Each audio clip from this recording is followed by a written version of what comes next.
We are back again. There's the old fuel pump. Like I said, hole is way smaller. And we have the new Walbro. What I did, I just cut the wires, used the plugs I made for the Walbro. I just got some clip-on plugs that fit it from AutoZone or O'Reilly's or someplace.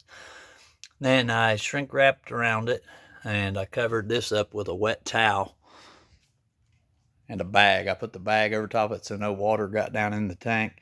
And then I put the wet towel over top of the gasoline. That way I was able to cut a little bit off the factory piece. I'll show you that here if I can find it. I had to cut a little piece out.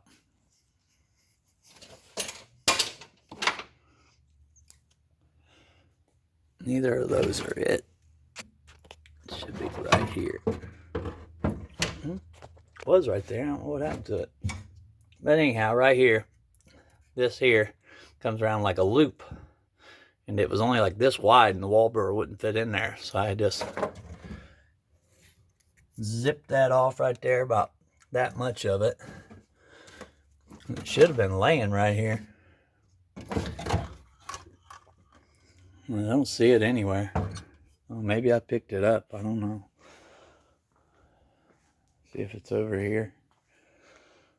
Nope.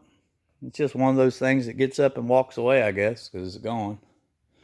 Oh, Cuddy's been working so hard, he's just now chilling like a villain. Oh. Alright. Now all we have to do is put back in. I zip tied this up so the electrical circuits aren't down into the fuel. Shouldn't spark anyhow, but we're going to hook the battery up real quick just to hear this baby spin. Make sure we got it right. Pretty sure we do, though. Let's just pop the cables on there right quick. Okay. Let's grab the key. We should hear the fuel pump.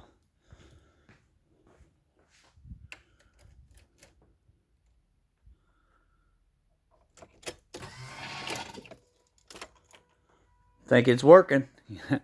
Zzz! Walbros are loud. And as you can see, it squirted out a nice little puddle of gas right there. Let's go ahead and clean that up. Oh, that came right out of the end of the line. Oh. And you see I use a zip tie to zip tie that in where it won't move. It's nice and steady anyhow. I just got to tighten up that clamp. We'll no longer be using the factory thing here, or whatever that is. But yeah, I thought this was a Walbro, but I've never seen 51G9A. Looks like a Walbro. It's about the size of a Walbro, but when you look at the pickup, definitely not a 255 liter an hour pump. So I'm glad I made the decision to go ahead and change it out. That way I know exactly what I have in here. Let's go ahead and set this bad boy down in here. Float goes in first, and filter, and kind of twist around. It sits down this little hole here, like so. Let's go ahead and grab a hold of our hoses. Try to pull them out as much as possible.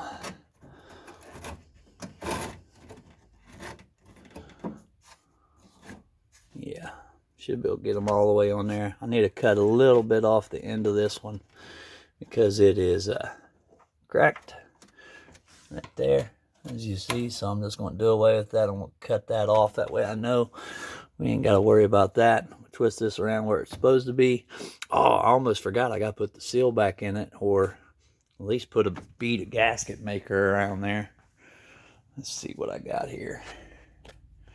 I got some RTV sealant. Red stuff. Yeah, I'll just put a bead of that stuff around there and seal it up, and I'll see you guys in a minute.